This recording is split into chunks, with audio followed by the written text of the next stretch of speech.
Hello, hello, hello. Welcome, everybody. We've got ourselves another week of the Security Token Show. It's episode 223, Kyle. Wow. Welcome to the show, everybody. I'm your host, Herwig Konings, joined as always by Kyle Sonlin. We've got a week of security token news, all the latest and greatest, what's been happening, what new listings are out there, what you need to know.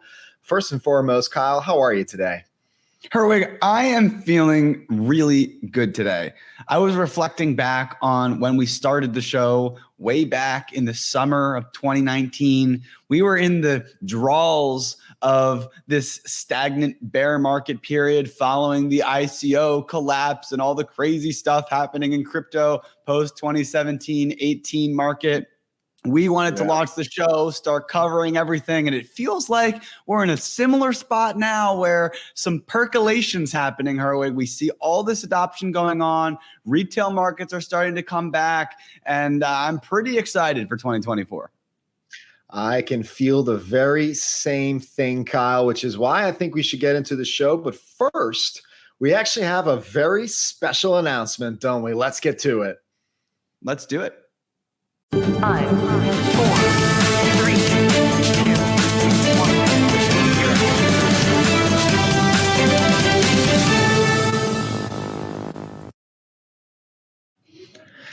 Kyle, last year we pulled off something we never tried before, but over 3 days we managed to get over 50 speakers together virtually, as well as thousands of you to tune in. It was an amazing event.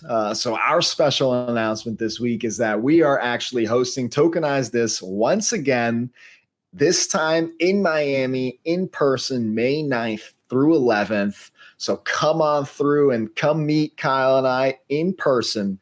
We're excited to have you and host what we believe is the premier tokenization and real world asset event. We're going to start off with a workshop as well as a reception for anyone who wants to get a drink and check in early.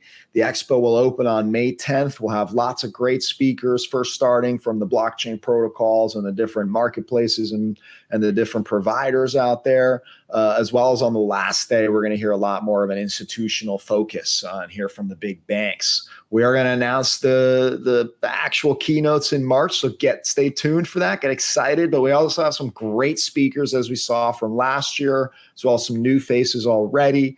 It's going to be an absolutely amazing event. I expect well over 40 speakers all on the main stage. It's going to be great. So it is, of course, a physical event. So we have to charge this time for it. We'll do our best to get a live stream available, but come on down. It's just $299 right now, $299 if you can just get it before March 1st. It does increase over time, but you have lots of great things that come with that.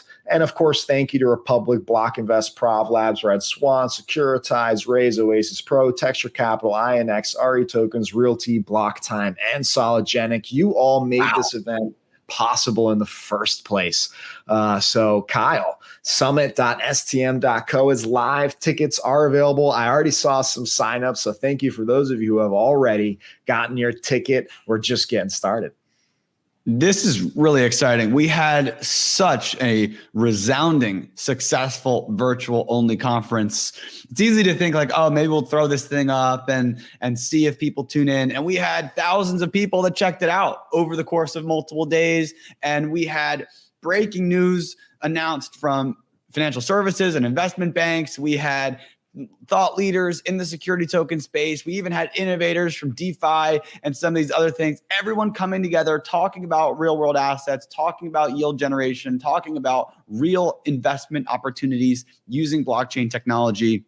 The time has never been more relevant for these types of products to come to market. And it's exciting to be able to host our own official event in person here in our city of Miami that Herwig and I have been here for so many years, repping the Miami tech movement. I think this is the next chapter in technology innovation to build sustainable opportunities for the financial markets. This is really exciting. Major shout out to all the sponsors to get so many sponsors interested in supporting us because of the track record, because of how dedicated we've been. We really, really appreciate it. And it couldn't happen without them because it is expensive to host an event, as it turns out. Yeah, it's as we expected. It's going to be very significant. We wanted to do it all out. We've been here so long that we've actually experienced a lot of the different major crypto conferences that occurred, and we knew exactly which venue to get. So if you've been down here at an event in the past, you'll probably be familiar with the venue, the James L. Knight Center. But go get your ticket now. We're very excited to bring this event to you in person this year. I can't wait to see what it looks like. We're going all out for it. So come join us in May. Again, get your tickets at summit.stm.co for that early bird rate. And with that, Kyle, let's head into the show. It's time for the Token Debrief.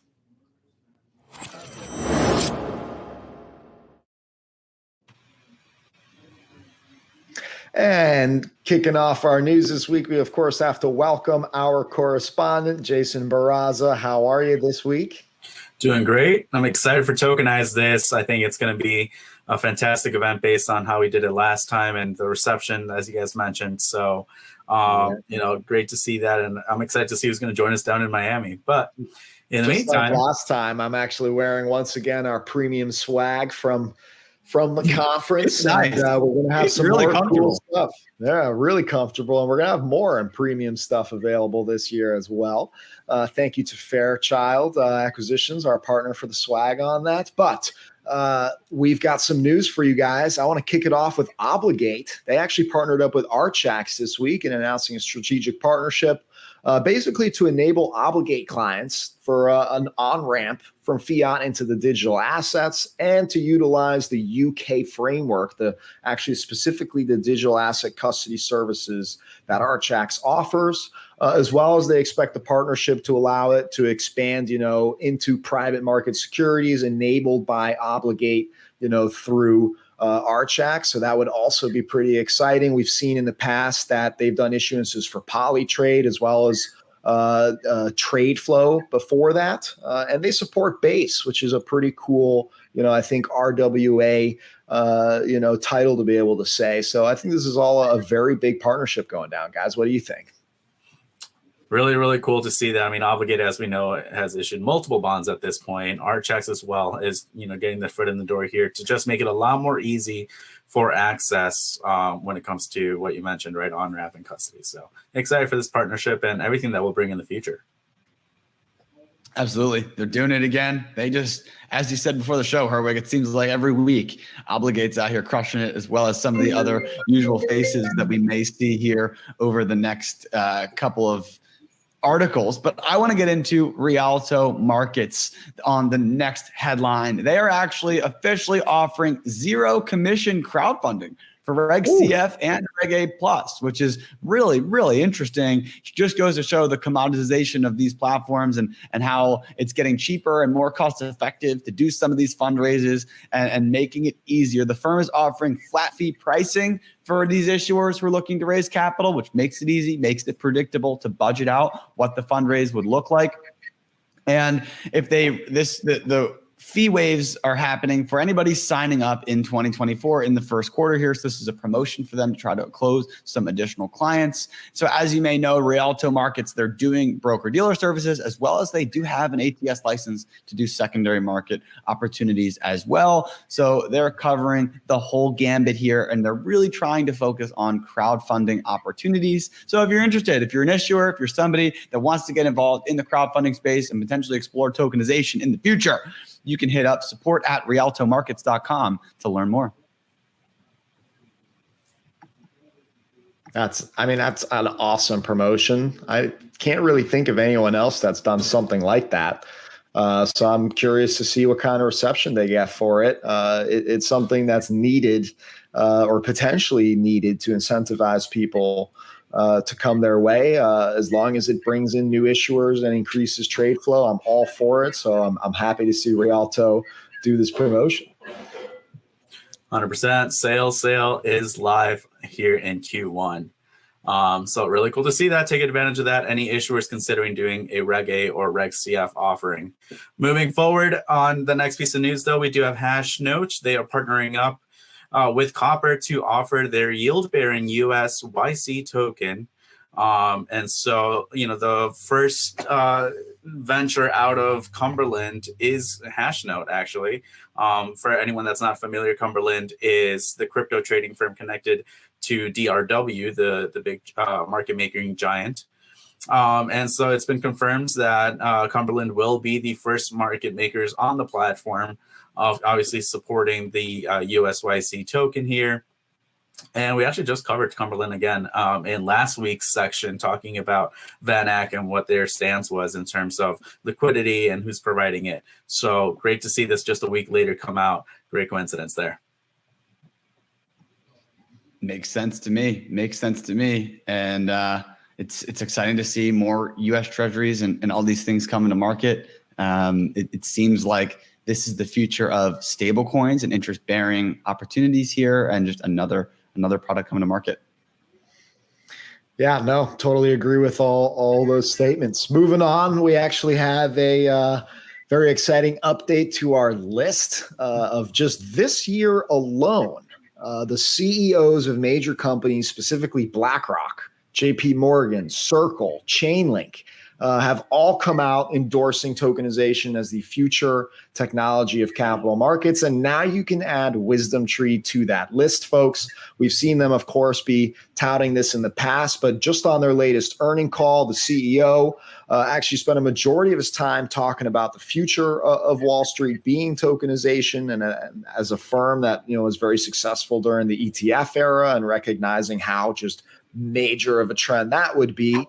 They think that this could be even bigger, folks, and rightfully so. They're already putting their money where their mouth is, if you will, with their WisdomTree Prime app. For those of you who don't know, you can just go and download that. It's available in almost 40 states, and it gives you access to 13 blockchain-based funds. And the app gives you a lot of benefits thanks to its native blockchain ecosystem. And I saw in the Ledger Insights article that they actually have 18 million in assets under management, supposedly. So very exciting, actually. I think that's a pretty decent number, given that this is only the beginning. They haven't even gone fully nationwide, which I know is their intention. So I think this is an awesome update.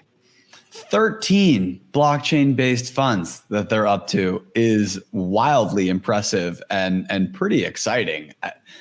I mean, they have such a huge impact on the market, and they are just full force getting into this space, recognizing the benefits. And I think this is the way to do it. When you look at tokenization and where the benefits are realized, it is always at scale. So the more products that you can bring to market, the more assets you can bring to market, and the more diversity of products you can launch on a singular platform, the more you're going to realize those cost of capital savings and those management savings. So kudos to WisdomTree, not just launching one product and seeing if there's any reception for it. No, they're really optimizing the technology for their fund management process, which in my opinion is really where you're going to see the benefits from a back office perspective, which is the most immediate opportunity for blockchain-based funds. So this is all really exciting stuff. And Jason, if you don't have anything there, I'm just going to move right into my next article here, which is a carbon credits exchange.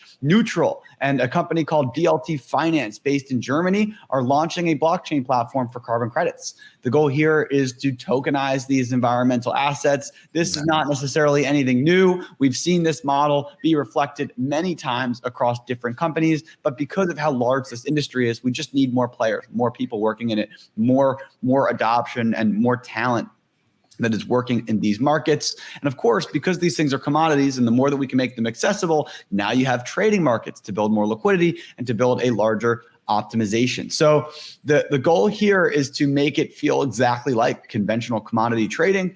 And they are not going to be using blockchain specific wallets like MetaMask. They're going to try to keep it in a centralized user experience, and presumably then just use blockchain for the automation on the back end. And so I think this is probably the first layer of how blockchain gets optimized, as I just mentioned with my perspective on WisdomTree. These firms are taking a similar approach with respect to, it's not necessarily going to be front-end user experience blockchain based at first. We're going to start by building the piping in the back end that makes it easier for us to manage, while the user, it feels exactly the same, and it translates to the user in terms of a easier process, a smoother process, and potentially a cheaper one. So major shout out to Neutral and DLT Finance for getting into the space. Smart play for putting it into the background as opposed to, leading with tokens to the user experience. I think it's going to aid them well. But also, I think it's just very interesting. We have seen, of course, the carbon credit use case, very popular in application of blockchain. It makes a lot of sense, but it just never seems to take hold. It is interesting to see a refreshing wave of focus and attention around the carbon credit use case. So congrats to that company. It's very cool. 100%. And let's not forget it's based out of Germany, right? So lots of activity in the tokenization space in that region. So again, once again, a big win for the country there in terms of, geographics and, who's kind of leading the charge here. But moving on to our next piece of news, we have Anchorage Digital and Fusion IQ. They're essentially partnering up to offer all-in-one wealth management platform for registered investment advisors. Essentially, they'll have access to crypto, alternative assets, both tokenized and traditional investments, all in a safe, secure, and compliant environment. The idea is for them to be able to go in and out of all these assets for their wealth management clients in a more streamlined manner. We saw something similar of an announcement with OnRamp and Securitize acquiring OnRamp. So now it's cool to see, again, another platform also providing a similar service here. Anchorage Digital, as we know, is the only left OCC chartered bank as a qualified custodian. So they do have a leg up on that end of things. We also saw Anchorage Digital late last year. I think it was November 2023. They announced their separately managed account or SMA solution for crypto. So once again, another thing to also include into this new platform with Fusion IQ, who did demonstrate their platform on last year's TokenizeThis conference. That's definitely another major trend we're seeing, right? Which is tapping into RIAs and starting to leverage this new access to capital via these distributors, as opposed to, trying to shove a website in people's face and saying, hey, come to us directly. They're going through trusted advisors. Love to see that. And I've got some news from another leading custody provider, BitGo, definitely another major player. They announced an acquisition. So it's acquisition times. They actually acquired a company called Brassica, Brassica. And basically they did it strategically in order to get their transfer agent license, as well as the digital securities platform that they have. They work with a lot of different types of players like that in the space already. So this could be a hint, folks, that BitGo is going to be getting into the tokenization game big time with their own issuance platform, potentially using these licenses and this as a foundation. Obviously, they are, crypto behemoths, so they can definitely build this out pretty easily, I imagine. But at the end of the day, they could just be beefing up their licenses and preparing themselves for, just the greater custody needs of the RWA and private markets and even public market space, which is, of course, still has a need for custody, despite everything, of course, being tokenized. So this is also adding to the list, folks, to make it full circle of yet another CEO, I think, of a major company, BitGo, saying that they do believe tokenization is the future of capital markets, hence their acquisition. That certainly proves that they mean what they say. Absolutely. New tools to add to the arsenal there. Great job, BitGo. And congratulations, Brassica. Oh, yeah. Major congratulations to BitGo and to the rest of the companies involved there. And to close out our segment here, gentlemen, on the show, before we move into the market movements, we have Black Manta Capital, who has onboarded a node for the Polymesh blockchain. As a broker, as an issuance platform, it totally makes sense to have integrations with so many different blockchains, Polymesh being one of the earliest blockchain solutions targeting real-world assets. They've been in the space for a long time. They've gone through many interesting pivots as they've learned some valuable lessons throughout the process and throughout growing in this industry. Awesome to see they're still chugging along, building great technology for tokenization. The goal here for Black Manta is actually to provide identity verification and regulatory compliance on the blockchain. Polymesh and Polymath by proxy, they're not brokers. So they're building the technology, which is useful as a means of account, but we still need those traditional brokers to manage some of that compliance and the accountability for these underlying assets. And that's where this partnership, I think, works really well. And Polymesh, they're breaking into the European Union. That's been their main focus, is to get a little bit outside of North America, focus into Europe and some of the opportunities there. And so it's great to see Black Manta leading the charge. So major shout out to Polymeth and Black Manta. Both firms are friends of the show, and we're excited to see developments happening across the board. Yeah, cool stuff with Polymesh. Just the more distributed and more ecosystem players they get on their node network, I think the more strong their positioning is, and love to see that expansion. But guys, it is time to move on to the market movements. Let's do it.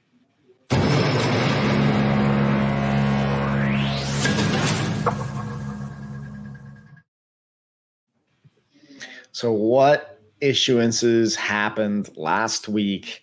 Well, let me kick it off with a major one, guys. A first ever, if you will.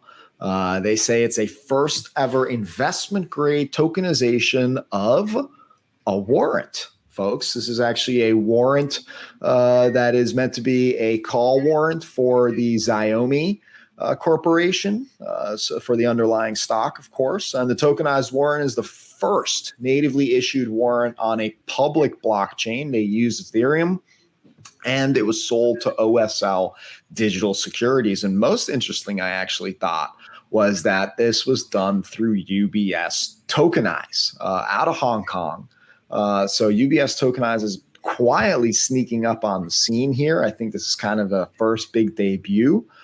With a very cool use case, I think. Again, this is an example of everything is going to get tokenized, including warrants. They absolutely have their role and absolutely will be tokenized. There would be no reason not to. In fact, they are, in my opinion, even more easy to execute. And of course, the firms highlighted accessibility, efficiency, and transparency as the key benefits of why they tokenized. So welcome UBS Tokenize officially onto the scene with this very cool first ever use case.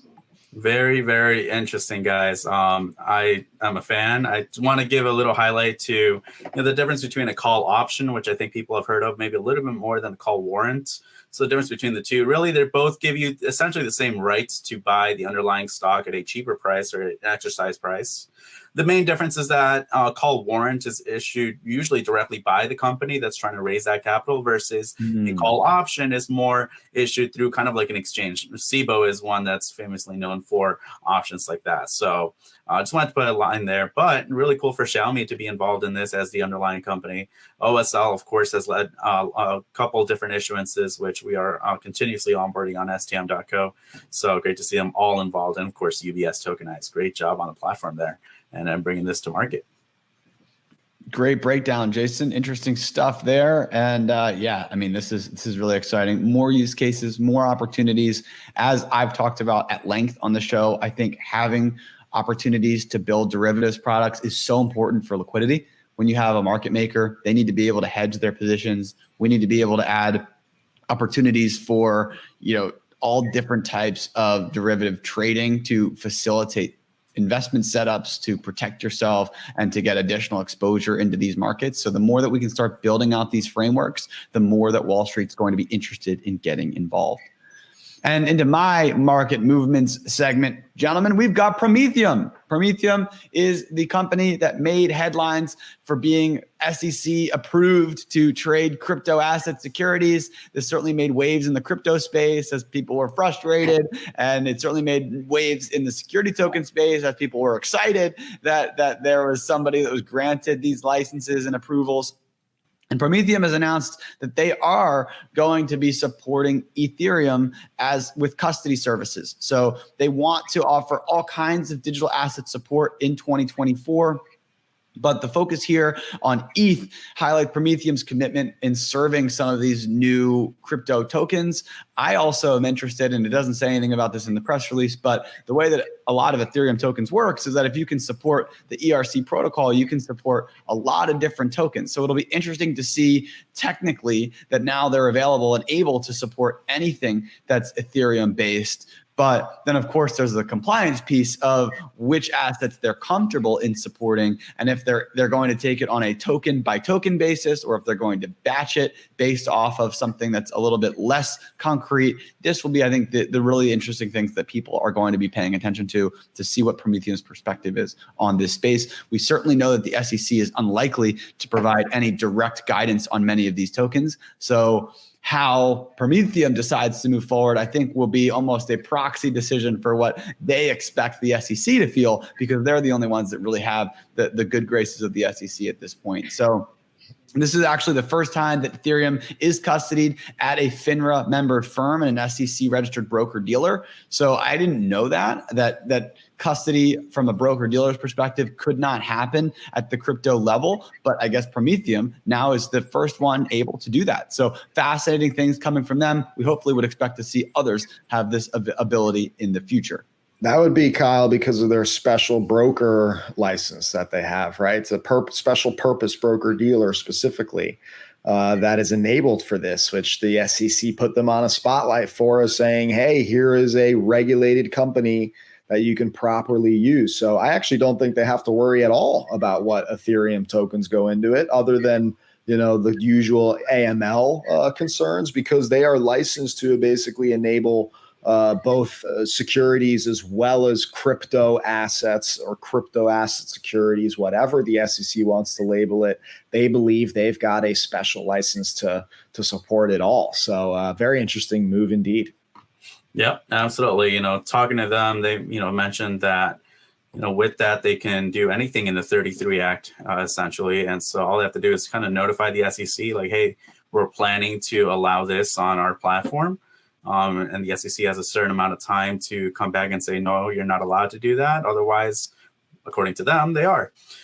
So interesting to see, again, this cool, new, I guess, use case coming through for them. They're actually going to take advantage of their SPVD now. So excited to see, how well it is a success for them or not. And there are some other SPVD licenses in application. So we may see some more come to market. Yeah, absolutely. All righty, next piece of news in the market movements. Ondo Finance, once again coming onto the show's spotlight here. We have their USDY, or their Ondo USD Yield token, is now available on Sui. Essentially, it's a new blockchain by Miston Labs. This is going to be the first dollar-denominated token on Sui. And so again, Ondo, we saw last week expanding their ecosystem partnerships, and I guess this is just another one to add to the table. Let's remember, guys, USDY is not available to US investors, but their plan to expanding to other investor bases is through integrating with different blockchains and making it available to their communities. So congrats to both Sui Blockchain for adding your first dollar-denominated token, and congrats to Ondo for once again expanding your network. Ondo for Ondo, man. They're just out here crushing it. Sui, a new blockchain. Why not support them all?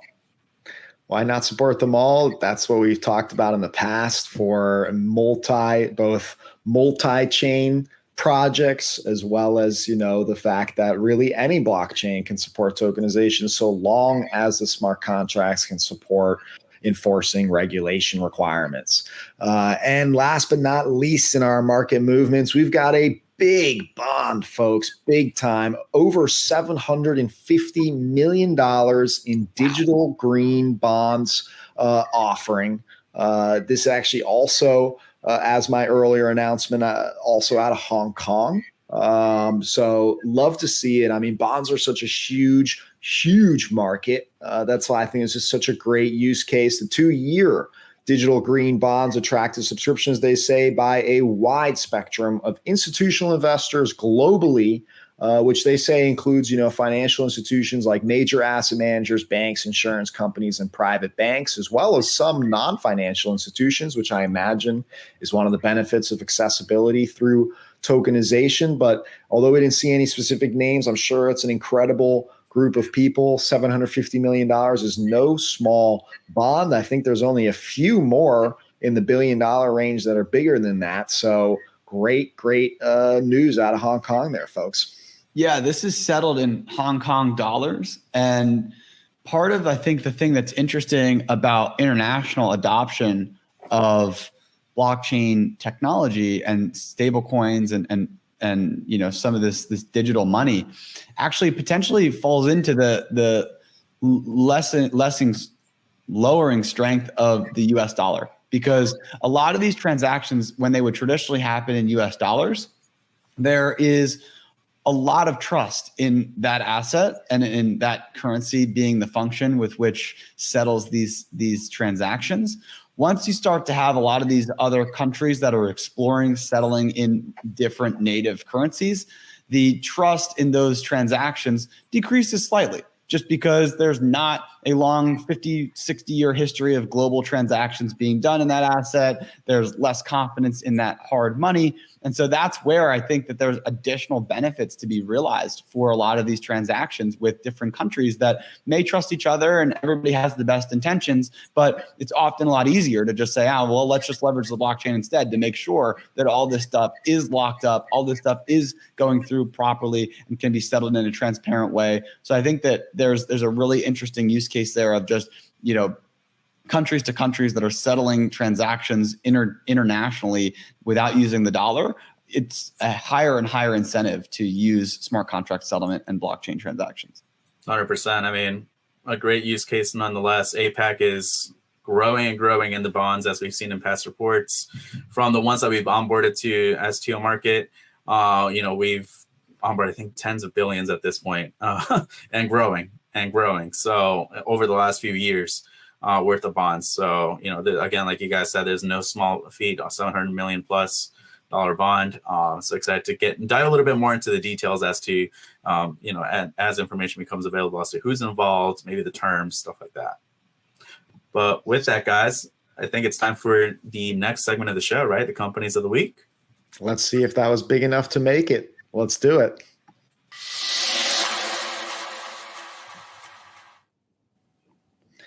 Kyle, each week we have the pleasure of picking one winner each that gets to be in the running for Company of the Year. And they won because they did something amazing in the last week here that we talked about on the show.